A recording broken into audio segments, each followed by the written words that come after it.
Professor Amina Garib Hakim, the first female president of Mauritius, professor, biodiversity expert, scientist, author. I mean, she has so many adjectives. And ma'am has been very keen to join us, and she has been with us since the inception of Peaceful Mind Mentors. Thank you, ma'am. With your kind words, we start the play of the video. Yes, please. Akshay, please.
Yes, I hope the video was liked, and we're going to soon we'll release it today. Thank you, ma'am, for joining us in this initiative as a patron. And these were only few people who joined in at the first. Many or more have already joined in, but obviously we could not add them in the video at the last moment. So, ma'am, the stage is all yours. Please, I would like to please inaugurate the World Leaders for Mental Health. Thank you. Thank you, Naveed, distinguished guest. Ladies and gentlemen, good morning, good evening, good afternoon. First of all, Naveed, thank you for associating me with this very, very important event. And it gives me great pleasure to be joining you today on World Health Day for the opening ceremony of World Leaders for Mental Health. I would like to start by commending all of you, especially Naveed, for your collective effort to raise awareness on mental health issues. As you have shown an extraordinary commitment to what is a critical goal, and that is to make sure that people aren't suffering in silence, and that we have the capacity to pull together all the resources and support and the love that's out there to go after an extraordinary challenge in our society. We want to let people living with mental health challenges know that they are not alone.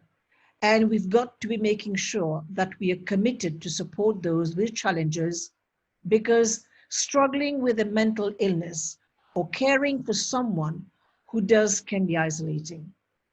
And I think everybody here who has experienced the issue in one way or the other understand that. It begins to feel as if not only you are alone, but you shouldn't burden others with the challenge and the darkness day in, day out, and what some call a cloud that you just can't seem to escape begin to close in.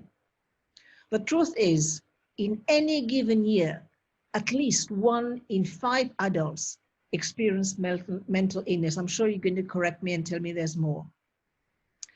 Ladies and gentlemen, our initiative will hopefully lead to more success when we start garnering resources and begin to harness the collaboration of key players including world leaders, to better craft a new and progressive narrative that will lead to a better understanding of the condition and ultimately help overcome the stigma of mental illness.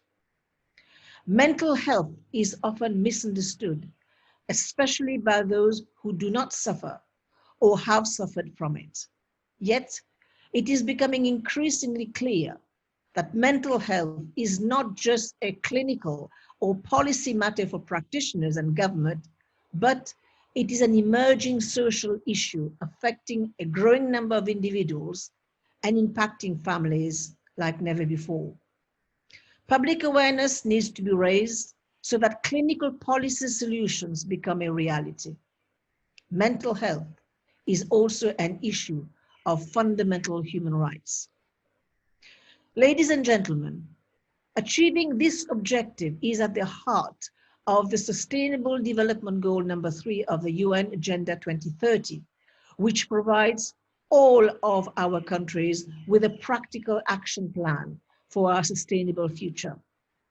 It is clear that the mental and physical health for all are the cornerstone of a stronger self and is essential to ensure the well-being of society.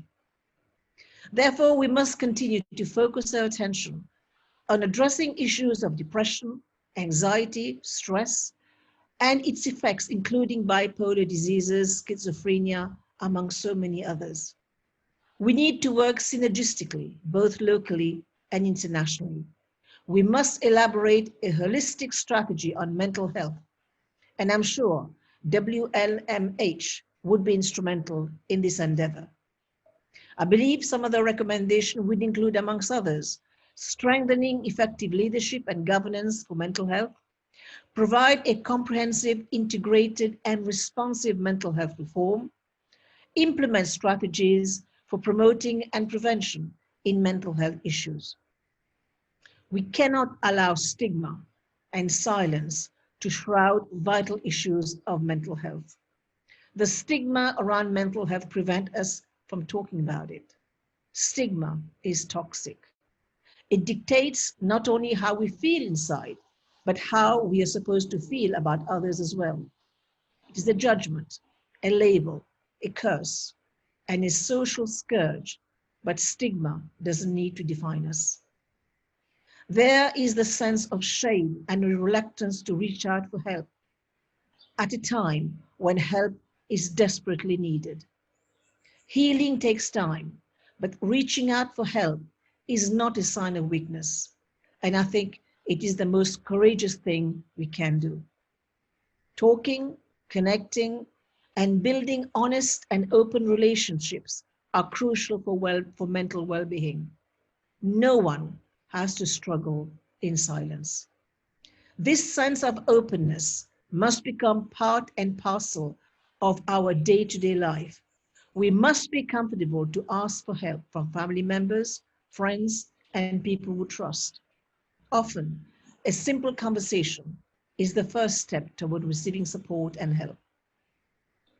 At a personal level, I have seen my mother battle mental health challenges and how she came out of it fully with the love and the support of my family. Ladies and gentlemen, we should be in a position to implement strategies via world leaders for mental health, especially as the committee includes relevant stakeholders with interest in mental health and who are ready to give it a voice and, more importantly, deliver on SDG 3. I'm sure our fellow board members are committed to inclusivity, to ensuring that everyone, young and old alike, get the support they need and deserve. My vision is for us to embrace hope, share happiness, create chapters for improving people's livelihoods, and where we can address a wide range of social issues with targeted policies and hopefully with a plan. We must nurture stronger synergies between civil societies and the relevant authorities to monitor that these policies are fully implemented and that the experiences of people continue to be included in the formulation and the ongoing review of our policies. In conclusion, let us pool our voices together through the World Leaders for Mental Health across civil society to ensure that our ideas become enforceable and that effective policies can be crafted to address issues of mental health. We know how useful this will be at individual, family, and societal levels. Let us do more to break the stigma associated with mental health issues. Prevention is always better than cure. Promoting mental health must be given priority at all levels of society, and it should start from school. I will leave you with a beautiful quote from Bob Marley when he said, "You never know how strong you are until being strong is your only option." And it is good to know that even the darkest night will end when the sun will rise. And this is from Victor Hugo. So again, I would like to thank Professor Naveed Kapoor, the founder and the president, Peaceful Mind Foundation, and the WMH for bringing the topic to global attention. I thank you for your attention, and I look forward to exploring outcomes of your deliberations. Thank you for your attention. Thank you, ma'am. It was, I mean, the horizons were opened. I actually, when a world leader states these kind of things with full conviction and confidence, I think it goes to every household. And that is the vision of Peaceful Mind, to make psychology and mental health a household name and remove the stigma, at least by initiating talks, expressions, etc., etc. We have our next guest of honor, Honorable Adil. May I just introduce Honorable Adil Ati is the Knight of the Order of Smile, which is given by the government of Poland. It's a huge honor which is given and bestowed upon people who promote smile and happiness across the globe. Coming to the other side of his work in diplomacy, he has been the former presidential candidate in Sudan and has been working for a peaceful Sudan for a very, very long time. Honorable Adil, thank you for joining us on the World Leaders for Mental Health and accepting our invitation to be a board member. We would like to have some few remarks from you, sir. Yes, of course. In fact, Dr. Amina has said a lot of things which I wanted to mention here in my keynote. But I would like at the beginning to thank you very much and thank the Peaceful Mind Foundation for this invitation, for giving me the opportunity and the honor to address this discussion and this panel of the most increasing problem of our world, which is the mental health. As you all know, in last years, more and more people were suffering from mental health problems and mental health disorders. The COVID-19 pandemic with the lockdowns and social distancing has worsened the situation, making more people in need for mental health care. As a political and social activist, dealing mainly with communities suffering from war and tyranny and poverty, I believe that good mental health is a key factor to the welfare of all individuals, of all societies, countries, and humanity as a whole. In fact, it became one of the basic rights of human beings, as mental health being an integral part of holistic health condition of man. Ensuring healthy lives and promoting well-being for all people at all ages has become one of the main objectives of the Sustainable Development Goals, which is now adopted and implemented by the United Nations and many, many responsible governments of the world. Over the last 3 or 4 decades, several governments have initiated mental health reform programs in order to improve the system of mental health in their respective countries. Different reforms occurred in different countries, where most of them were focusing on solving the mental health problem as an integral part of the general health care system. Many reforms have been conducted so far, and the awareness of the reforming of the mental health system has increased through the years. That is very good. But yet a lot of work still has to be done. In many countries, especially in my continent, Africa, the legislation and regulation are still underdeveloped. This regulation should aim to protect, before all, the human and civil rights of those patients with mental health disorder, and should assure providing facilities, personnel, and services in a decent way to heal the ones affected by mental health problems. I think one of the main regulations to be implemented here is the elimination of the custodial approach in treatment of mental health disorders. This approach, we can find it in many African countries, unfortunately. The World Health Report has stated, like before 20 years ago, that custodial mental hospitals should be phased out. Instead, it recommended the establishing and improving community care facilities supported by psychiatric beds in general hospital. Such community-based services would be essential in the phases of earlier treatment. This can lead to better results, a more humanistic approach than the one provided by custodial hospitals. I think also mental health policies are another area to be addressed and reformed. In many countries, policies do not provide enough accountability and enough needed norms to assure the good performance of the system. Mental health policies should be or should give a holistic vision of why, when, and how the mental health problems would be treated in a country and within which framework. Holistic mental health approach, which I think we all share, should consider the coordination and implementation of essential activities and services to assure the appropriate care of these individuals in need. Also, there is a necessity, a great necessity, to provide mental health policies that promote decentralization and the institutionalization of the system of the mental health care. And in a result, allowing patients with mental health disorders to receive care in more friendly conditions. For example, within their own regions or their own communities. As Professor Amina said, social stigma is one of the biggest problems in our countries, in our societies. We should address this problem and solve it. In many countries, social stigma is not an institutional problem. It is rather a cultural and social problem. But still, there is a need to provide wide-scale education programs that stands to challenge this problem in order to help lessen the social stigma.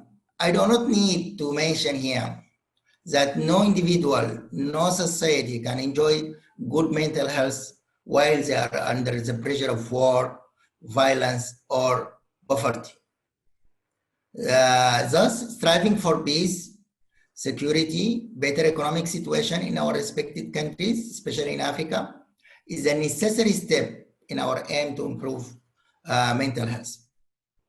I think I will stop here to allow experts and more competent people, because I'm not a doctor, I'm just a social and political activist, to provide this discussion on this so important topic. And I think it is so essential to the welfare of individuals and communities. Again, thank you very much for your attention, and thank you, the Peaceful Mind Foundation, for this opportunity. Thank you very much. Thank you so much, Honorable Adil. Brilliantly explained and elaborated from Professor Amina's speech. We come down to the second last segment of today's discussion, that is the panel discussion. And may I please introduce the wonderful panelists and who I have come across during the years of my working. Let me start with Honorable Ira Singhal. Ma'am, you have been with us, and she's a very celebrated bureaucrat of India, disability rights and mental health rights advocate, I would say. And she has been with Peaceful Mind for the past 2.5 years in any capacity, and she has helped us even last year that we inaugurated the Free Stress Management Center at the Municipal Corporation of Delhi. Hi, Nabet. Thank you for having me. Welcome, ma'am. Our next panelist is Ms. Karima Rhanem from Morocco. She is the CEO of Africa My Home and the current chairperson of Peaceful Mind Foundation 2021. Her expert areas, I would say, is international diplomacy, youth advocacy, and women empowerment, amongst many.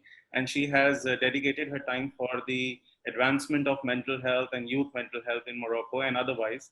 as well. Thank you, Karima, for joining us early morning. I think I woke you up. It's a real pleasure to be with you early in the morning to address this great distinguished panel of speakers on the occasion of World Mental Health. And I think the subject is very important because it concerns all of us. And I would like to contribute with some insights from my modest experience throughout the lockdown until now, more specifically during this crisis time, unusual time that we are all living. But before, I would like to state two facts. As Dr. Adil said, well, mental health is a mindset. It's more a culture issue, I think. In many societies before, when you're talking about mental health, there regarding mental health or just the image of a psychologist is like, what are you saying? Am I crazy to go and see a psychologist? And this is something that was persistent in many cultures. So, but I think there is a drastic change during this period of coronavirus, because it really highlighted the importance of psychologists in the process, because not only we have been working on an individual side to support individuals who had difficulty in managing their lockdowns, but also with communities to be more resilient towards the impact of the social distancing and measures. This is something important. The second fact, I think also it is related also to the mindset. There are some countries who are much more strategic in thinking of even creating ministries related to happiness and well-being. Before, when we heard these countries creating these ministries, we were like sarcastically smiling and said, what? It's not a priority. People have other types of priorities than well-being. But during coronavirus, I think happiness and well-being became a very important fact. So let me talk a little bit about leadership and also mental in relationship also to how organizations have been supporting communities and also individuals to overcome the impact of coronavirus. I think this is something quite important that we've been working not only in Morocco but across Africa and also throughout the world. I think here we've been on the other side working on the impact of COVID-19 at all fronts. So first of all, there's the social impact, which is very, very important. A lot of people have been affected by social distancing. The dimension of families are very complex. And during the lockdown, we have noted that there is an increase of violence, more specifically domestic violence against kids and also against women. And it has been very difficult for families, more specifically who live in a tiny house, to live their lockdown. So the most important thing here is two things. First of all, civil society organizations have shifted their way of working because of social distancing to provide psychological and also social support to kids and also women who have been witnessing domestic violence, more specifically due to the lockdowns.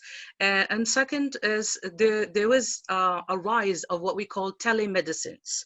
So there have been a lot of psychologists who volunteered their time in order to support individuals and also communities to overcome the psychological impact of the lockdown. We have been seeing also that many universities, more specifically social sciences and education universities, they have provided their educators and also their psychologists with dedicated hotlines so that people would be calling not just in lockdowns but also in post confinement, so that they provide mental health to individuals who are suffering from this. There is another impact, which is, I think, even much more than just the social dimension, is the economic impact. You know, because of the lockdown, there are a lot of people who lost their jobs. Many enterprises got background. It has been very difficult. So here, we're not dealing with just a simple mental health situation. It's a combination of everything. So people have been living it very differently. And even if you provide the psychological support, the impact is much more bigger. So it needs different other strategies. There is another impact, which is the digital, impact. Since the lockdown, people found themselves that they have to resort to digitalization. There's an increase of the use of digital platforms. So it created what we call digital fatigue for everyone. People are now spending more than 14 hours a day in front of the computer, which created even other types of issues for people. And people find themselves just connected to the computer more than connecting to people.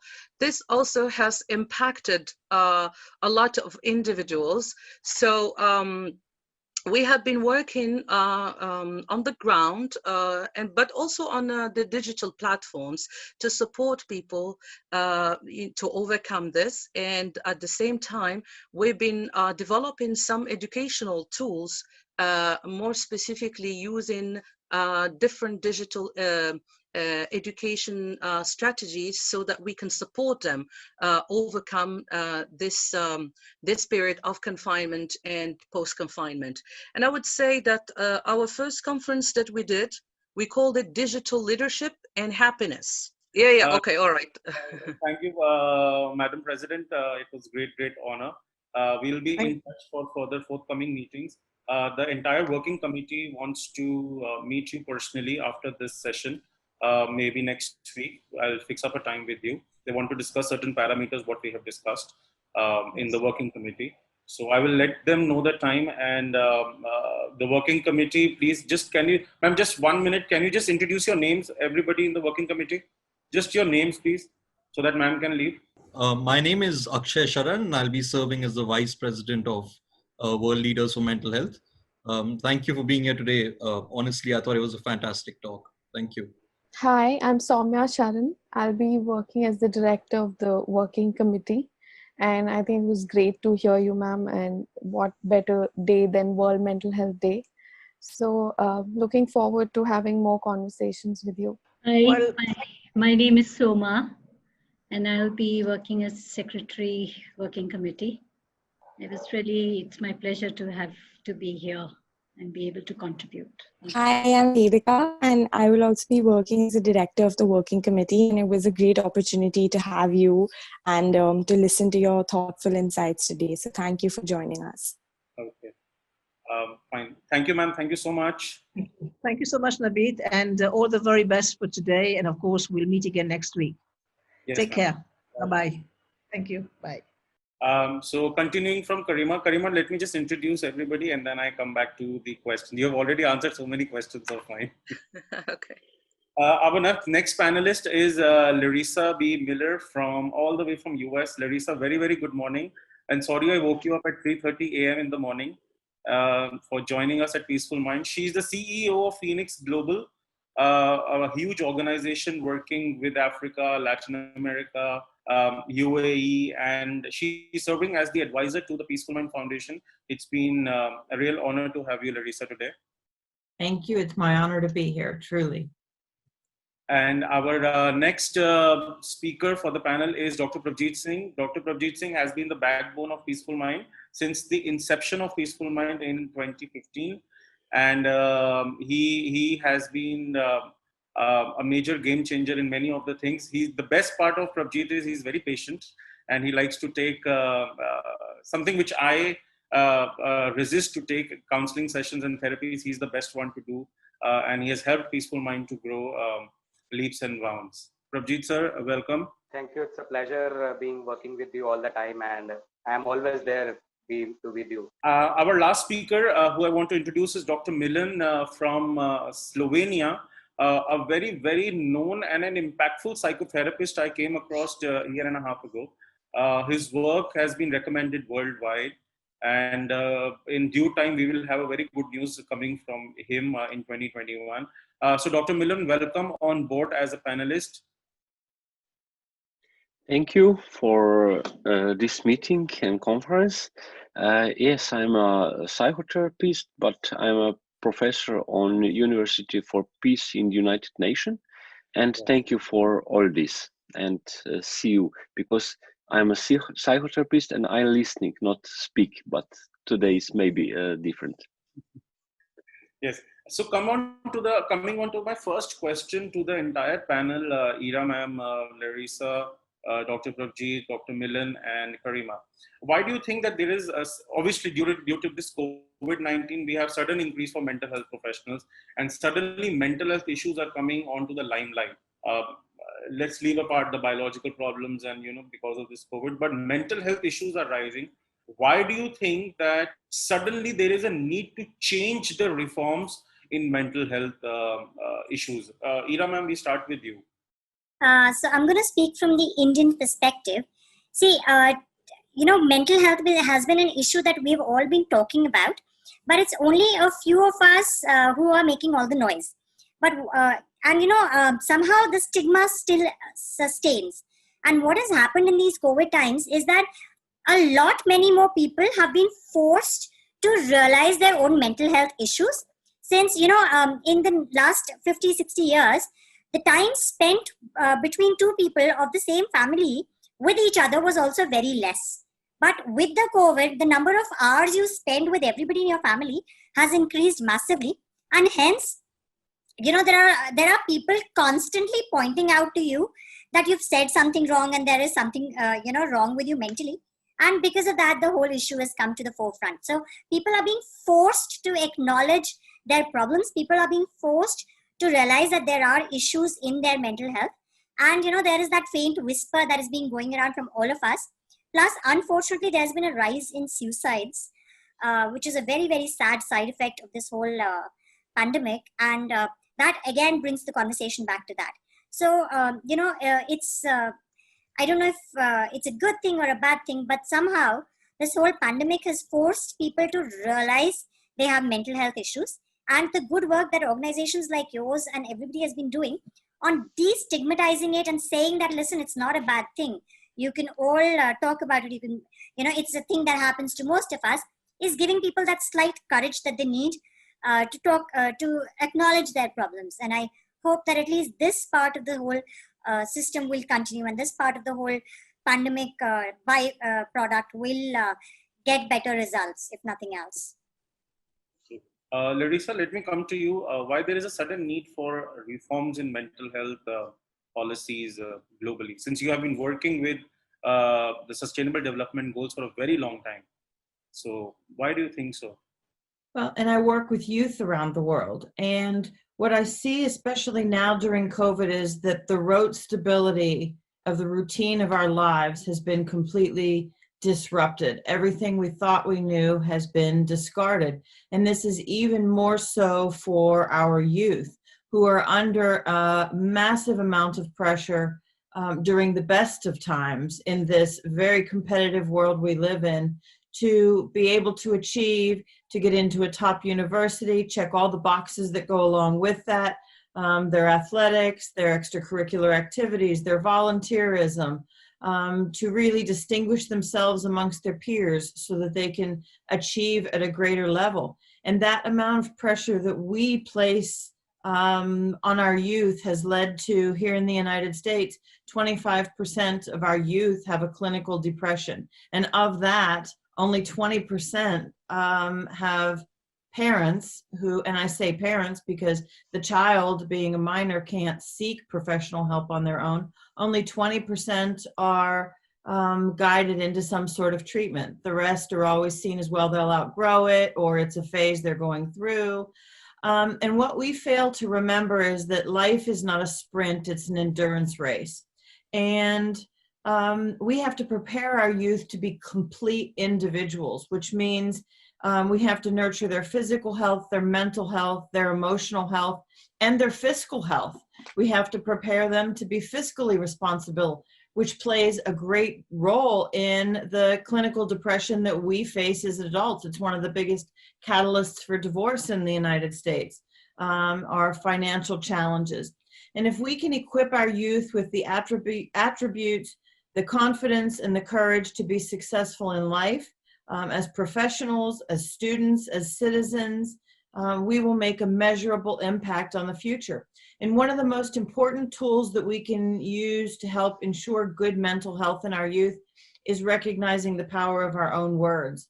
As teachers, as parents, as mental health professionals, through the power of our words to our youth, we can demonstrate empathy, we can demonstrate kindness, and we can instill confidence instead of criticism. We all play a key role in the mental health of our youth, and I certainly look forward to discussing this further with you.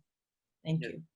Thank you, Larisa. Coming with the same question to Dr. Milan, please can you share some insight why there is a need for a sudden change of reforms and pushing of the reforms for the mental health? Thank you for question. Maybe I start with my business and education way to understand my opinion or point my message. 20 years ago, I worked as a teacher in physics in a school.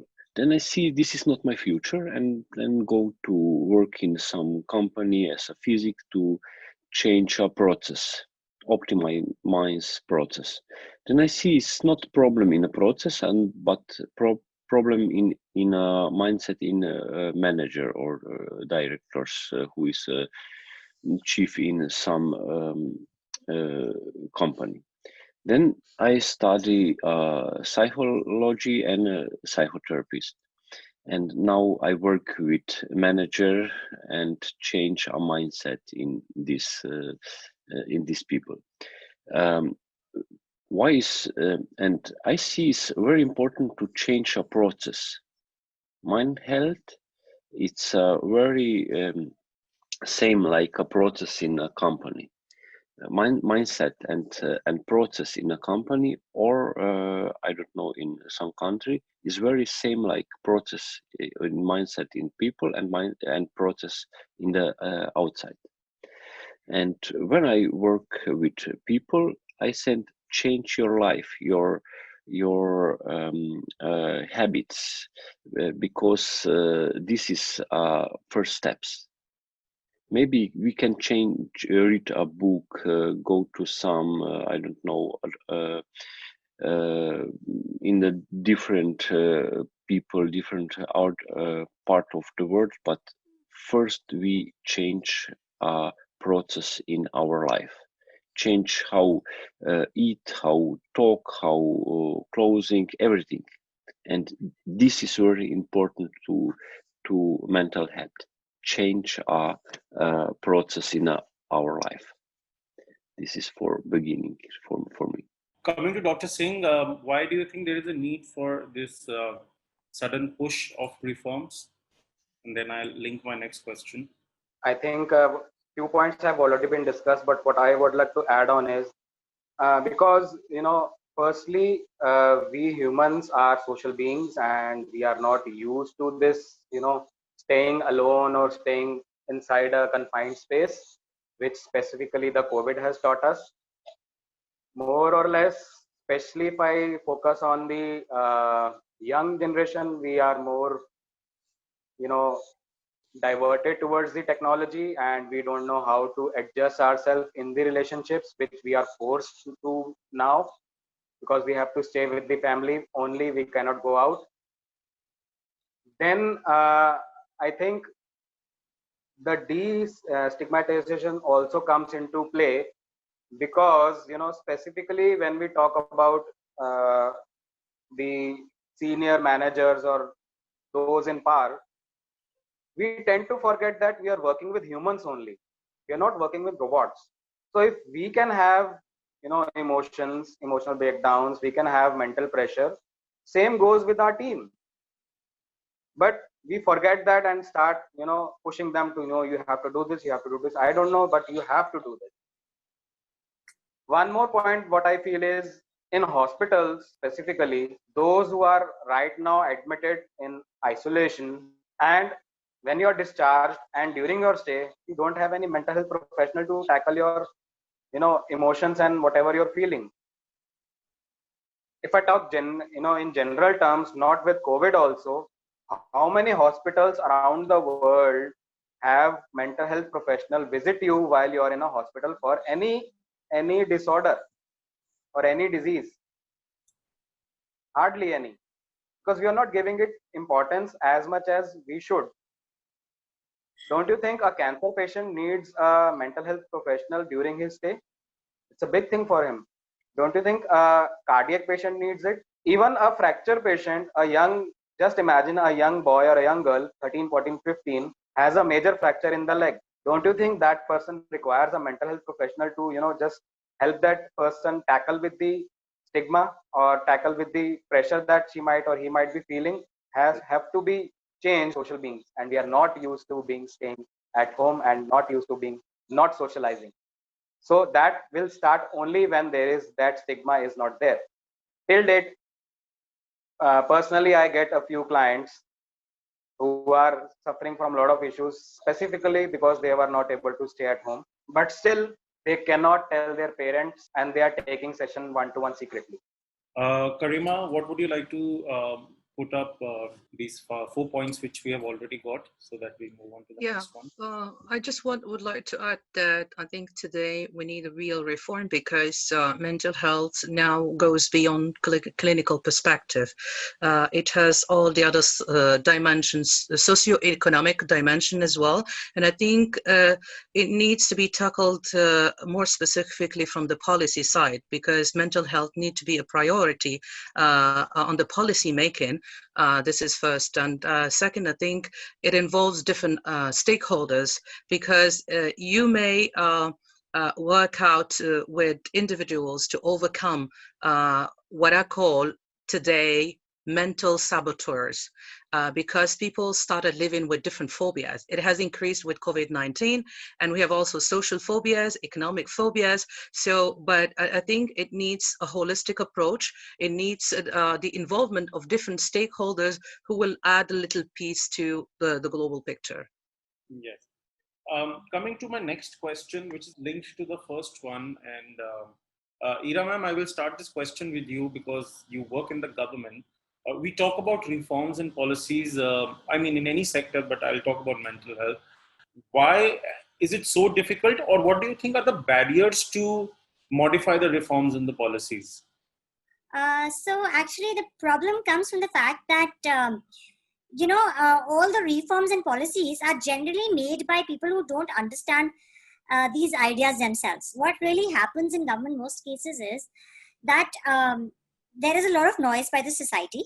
So some people, and not in the society in general, by a specific group of people. So someone is forced to make a policy, but then all the people down the chain who are supposed to implement it are never made a part of the whole process. So it's not policies that are bad. Actually, in general, we have excellent policies. The problem is that there is nobody implementing this. And that comes from the fact that people down the chain are never made a part of the solution, are never made a part of the whole system, and they are never explained in detail as to why this is important and why this is needed. So, people and government come from the same society. So till the society starts thinking of something as important, it doesn't change. I'm going to give you the example of Dowry Act. Now, that's been an act for 70 years in India, but really there are very few people who still, stringently follow it, simply because that never got people's buy-in. And that's the same problem with any mental health issues, that till we destigmatize it for the society around us, no matter what policies you make, no matter what programs you make, or what laws you make, it will not change. So what we need to do is actually the kind of work that you're proposing to do is to work on awareness at the ground level. And the implementation also needs to be monitored by people who are actively involved in the policy making. And that's where the disconnect mostly happens. Now, there is a set of people high up there who will make that policy, and then a letter is sent to the ones down the line that this has been made. Now, there is never a clear-cut roadmap of what needs to be done in the next step, and there is never a clear buy-in from implementers. So those are two things that really need to be done before we talk about policy reforms, etc. Because whatever you do at the top level, it will never translate. Larisa, what do you think would be the barrier in your country, US, when you told that there are 25% of the youth, especially living in depression? And I was reading that there is a special position in the US, which is called the Surgeon General of the United States, right? If I'm not wrong. What is that position? And just can you link it up with the barriers in the policy formulation and execution? Well, the Surgeon General here in the United States is our chief healthcare official. All things health related go to the Surgeon General. It's like the Secretary of State or the Secretary of Agriculture. That's the position that really oversees and implements the mandates of health. And he's very taxed right now dealing with COVID. But when I look at mental health in youth, which I think is one of our number one national crises, is the fact that we have such a high percentage of youth who suffer from clinical depression. And I can tell you that for every single one of us, at some point in our lives, we deal with some sort of a mental health issue, disorder, or just the fact that we struggle to be able to learn how to navigate this very disruptive and transformational world and maintain solid mental health. We have a common core curriculum in the United States across the country where we have to be focusing on the same core subjects for our youth, making sure they're all checking the same boxes with STEM, with English, with history. And what we fail to prioritize is a class in health. We look at physical education, we touch on certain aspects of health, but we have to be building the complete individual. And by building a complete individual, we focus on their mental health and well-being, and we give them the tools and resources to understand their emotions and their physical health. And I mean, we have an epidemic of obesity here in the United States, and that plays largely into our mental health as well, the way we feel about ourselves and our own individual self-confidence. And so I think that the topic of health, overall health and well-being, needs to be addressed at a young age so that we can give youth the tools and resources that they will need to be able to navigate the ups and downs and the hurdles they will cross throughout life to ensure that they can maintain a proper degree of mental health as they go forward beyond their young years into adulthood. Pass on a different question to the other three, to Dr. Milan, to Karima, and to Dr. Singh. There is a curriculum of life skills in school, right? And that has been introduced worldwide, even in Indian schools. Now, when we teach life skills, they are being taught by the teachers who, they just read books. That's what I've experienced. The teachers who are teaching it, they just read books and they just tell them, okay, this is right, this is wrong. But there is no practical applicability of life skills, something like expressing emotions, talk about your emotions, show your anger, show your love. That still misses up when the child comes to adolescent or adulthood. Why does this happen, and how life skills are not doing justice to the mental health, the program? Karima, can we start with you? Yes, thank you for this question, because today education has been in the front line because of COVID-19, and as we are moving also towards a distance education, it has made it even more complicated in the process, because we notice not just for life skills, for the whole curricula, we just shifted what we have been used to do face to face. We just shifted it online, whereas online needs even a different strategy. And I would like to point out something. I think in many curricula, I think it's a question of reforming the pedagogy of teaching. This is very important because we lack practice in the whole system. I think this needs to be reformed.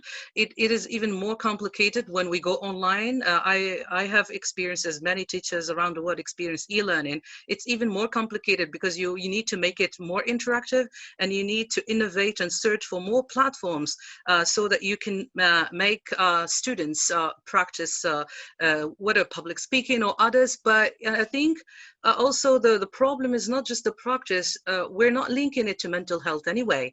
So it's a whole perspective how from the policy making, how are we linking mental health to education? And I can just give a quick example. During the lockdown, what we've been doing is that we're using in what we call entertainment education, using arts and culture to support students, but also individuals in overcoming, the impact of COVID-19. So I think this should work if it is incorporated in the textbooks and also in the pedagogy.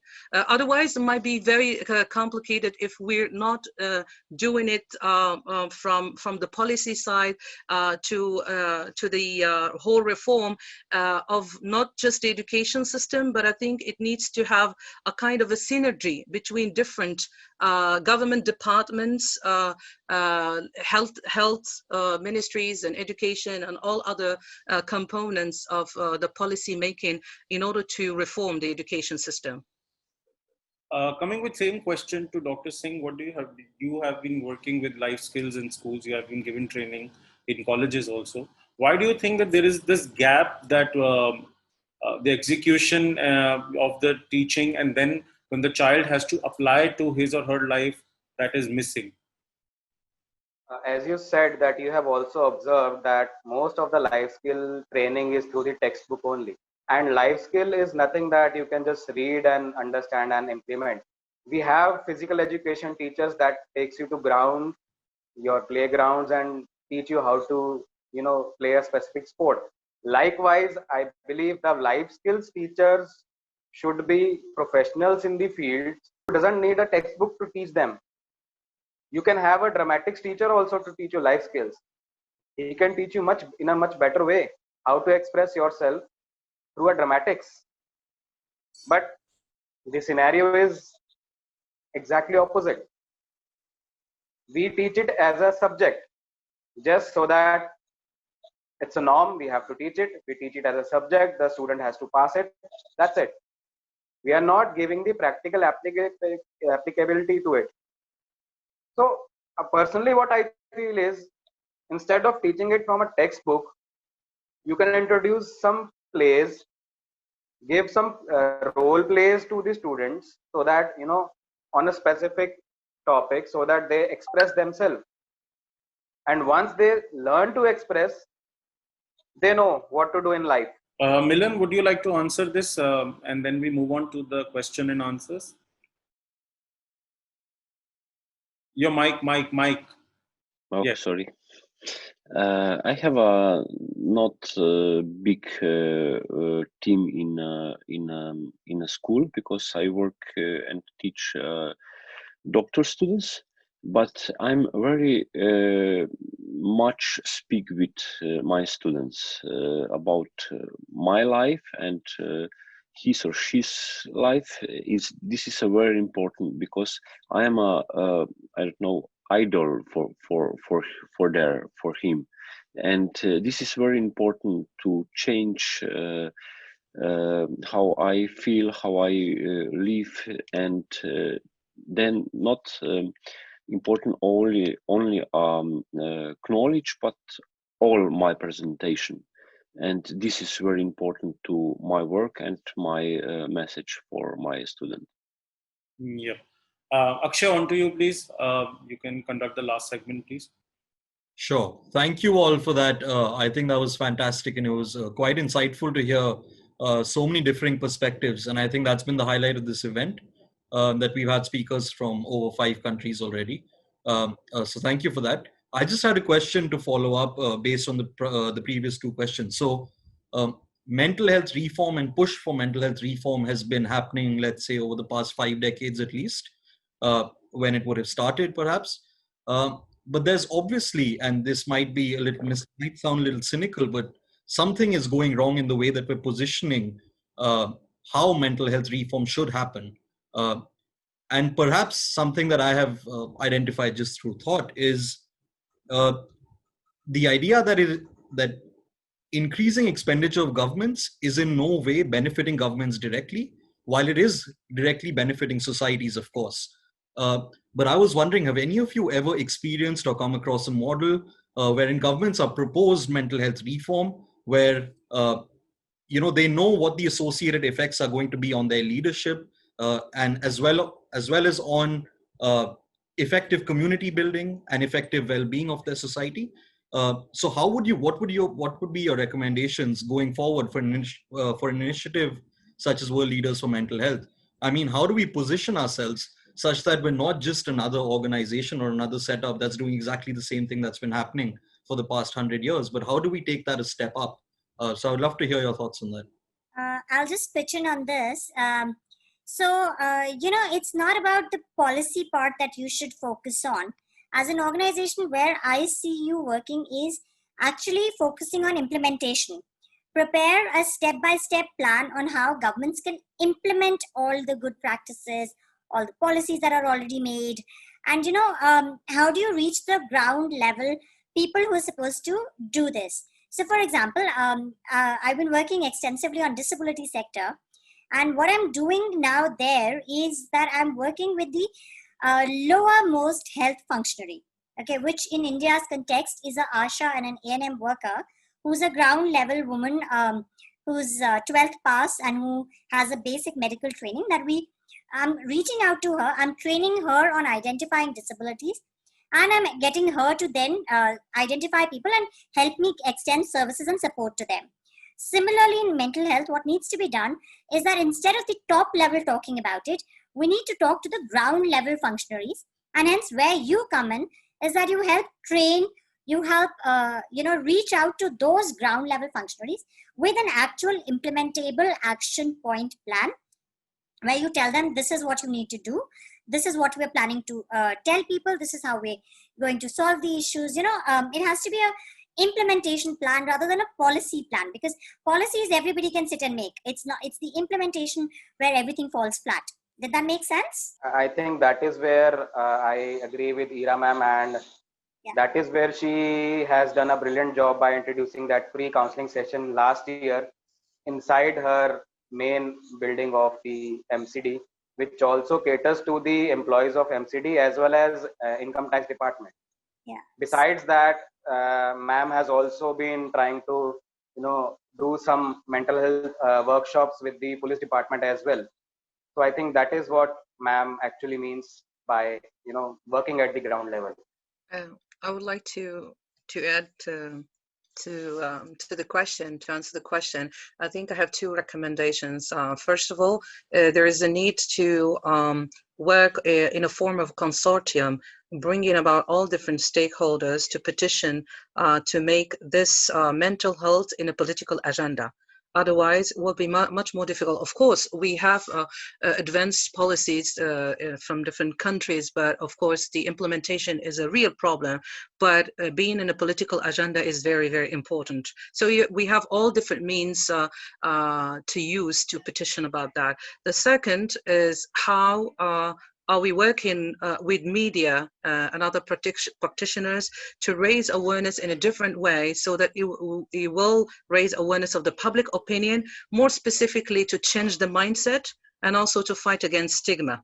That is something very important, because it's a culture a point of view, and also it needs also to highlight the role of the family on that.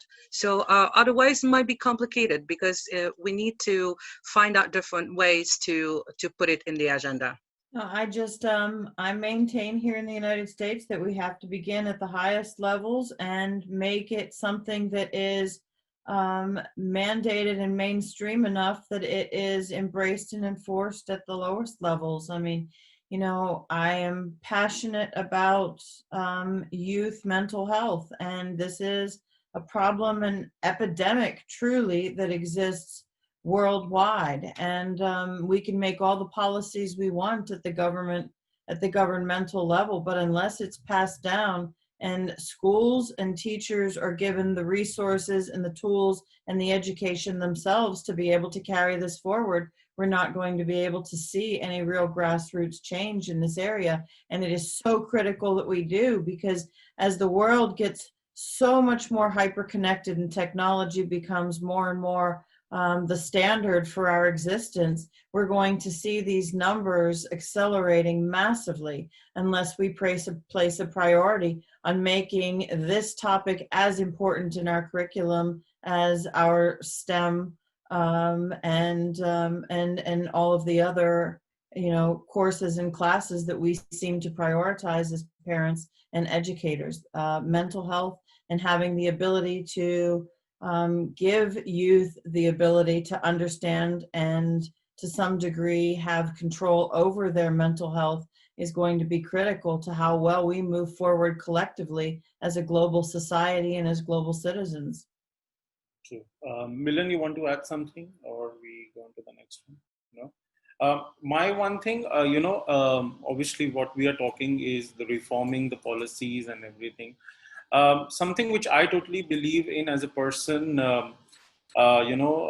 is to help people, anybody, to at least speak out, express their problems. The basic problem starts when we are not able to express and talk, because sometimes we have the fear of judgment. Sometimes we have a fear of hesitation or something like that, how people will see us when we talk. Even before going to a professional, even when we have to talk to a friend or a family member, we hesitate speaking our problems. I think the first step is to help people to, express them, tell them to talk, show your emotions, show your feelings. I don't know in other parts of the world, but in India especially, it is said that, boys cannot show that much of emotions. Girls are more emotional, all that gender inequalities, etc., etc. But as a mental health professional and as a person who advocates for it, I think everybody would agree to it that, we should help people and give them a space to at least talk freely. And that is why we started off an initiative of Peaceful Mind Open Mic, a mental health karaoke kind of a program where people just speak out their problems and they get solutions from the fellow participants. Akshay, you want to carry forward, please? Sure, sir. Just once again, I don't have any other questions. Does anyone have any questions for the panelists or for the guest of honor? All right, then. Just once again, thank you from my side, and I'm going to hand it over to Vedika, who's part of the working committee, for the vote of thanks. So thank you all once again for joining us this afternoon. A special thanks to our guest of honor, Her Excellency and Honorable Adil, for their thoughtful insights, and also our expert panelists who have made this discussion extremely engaging and increasingly relevant. So thank you to Karima, to Ira, to Dr. Milan, to Dr. Prabhjeet, and to Larisa. And once again, I think just to reiterate, I think we all are on the same page that we realize that this is something which is increasingly important, and not just to raise our voices, but also to finally get together and actually make a change. And that's why our initiative is aimed at providing a platform for world leaders to come together and present coherent arguments for mental health changes, and we aim to bring about policy change in this sphere. So this is something that we cannot do on our own, and we'll require all your help. So watch out for updates for exciting events and updates from us. And yeah, just thank you all once again. Thank you, Vedika, and all our panelists, Ira ma'am, Karima, Larisa, Milan, and Dr. Singh. We will send you a small memento, kind of a certificate for you from the world leaders of mental health, that you have been part of this initiative at the very inaugural day. And Ira ma'am, definitely we are in touch that we have to implement that Anganwadi program, what you were telling, with the women and training them into mental health and psychological first aid. Thank you, everybody. Thank you once again, and see you. Take care, be safe, and happy World Mental Health Day to everyone.